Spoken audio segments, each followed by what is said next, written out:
ये सब समीक्षा के विषय हैं और एक भ्रम फैलाने की कोशिश की हुई। हरिद्वार में उसका असर दिखाई दिया कि 4% वोट शिफ्ट हुआ है जी। मेरा आकलन है और जो मेरा सर्वेक्षण है। हाँ, वो कह रहे थे ना, अभी हमारे साथ पूर्व मुख्यमंत्री और हरिद्वार से सांसद त्रिवेंद्र सिंह रावत जी मौजूद हैं। सर, बम्पर जीत हुई है हरिद्वार से, किस तरीके से देख रहे हैं? देखिए, जीत तो अपेक्षित ही हुई है जी, लेकिन मैं बहुत आभारी हूँ हरिद्वार लोकसभा के मतदाताओं का कि जिन्होंने मेरे ऊपर विश्वास किया है और माननीय प्रधानमंत्री जी जिनके नेतृत्व में चुनाव हुआ है, एक बार फिर उन पर अपना विश्वास प्रकट किया है।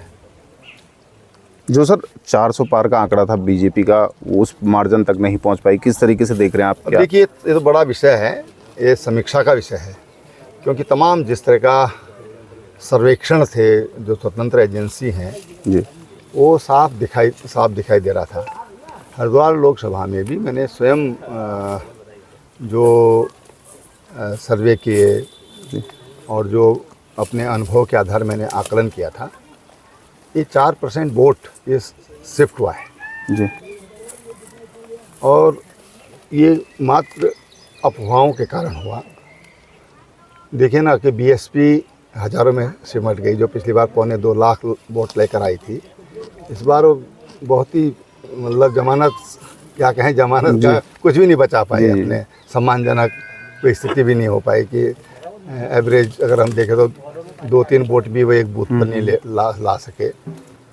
तो ये सीधा वोट शिफ्ट हुआ है जी। अब क्यों हुआ है, ये समीक्षा का विषय है।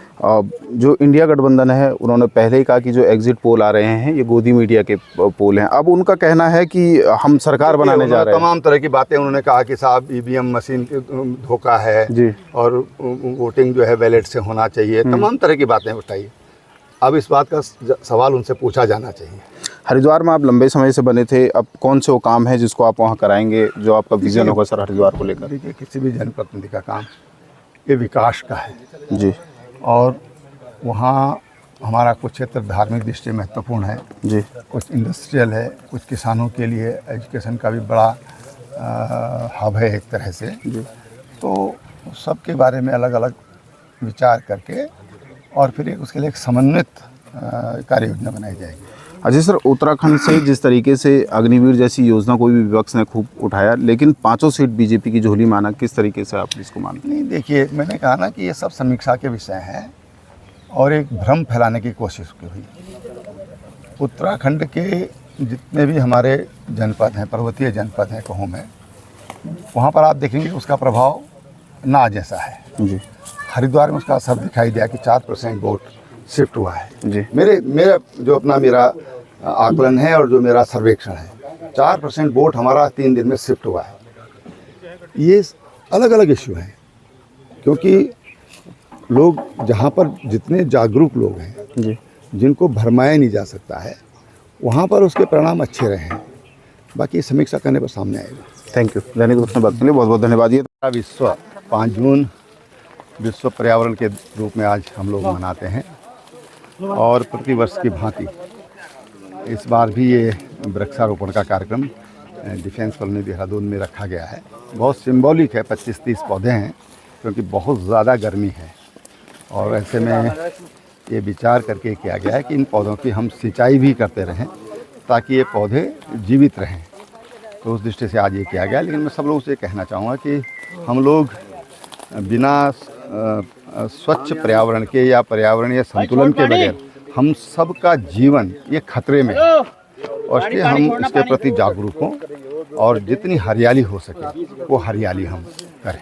जिस तरीके से सर लगातार देहरादून का भी, उत्तराखंड का भी तापमान अब लगातार बढ़ रहा है, क्या मैसेज देना चाहेंगे सर जनता? लगभग 150 वर्षों का रिकॉर्ड टूटा है देहरादून का।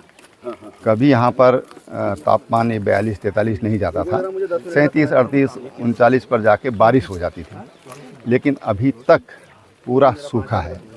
ये बहुत चिंता का विषय है और हमको ये समझ लेना चाहिए कि पानी पेड़ों से है, पेड़ है तो पानी रहेगा, पेड़ नहीं रहेंगे तो पानी भी नहीं रहेगा। और इसलिए हमको वृक्षारोपण करके आम आदमी इसमें अपनी सहभागिता निभा सकता है। बीजेपी का देश में वोट बैंक कम हुआ है, ये एक भ्रम का कारण भी रहा है। जिस तरीके से उनको हरिद्वार से जीत मिली है उसके लिए उन्होंने जो वहाँ की जनता है उनका आभार प्रकट किया है। देहरादून से दैनिक उत्तराखंड के लिए मनोज चौहान।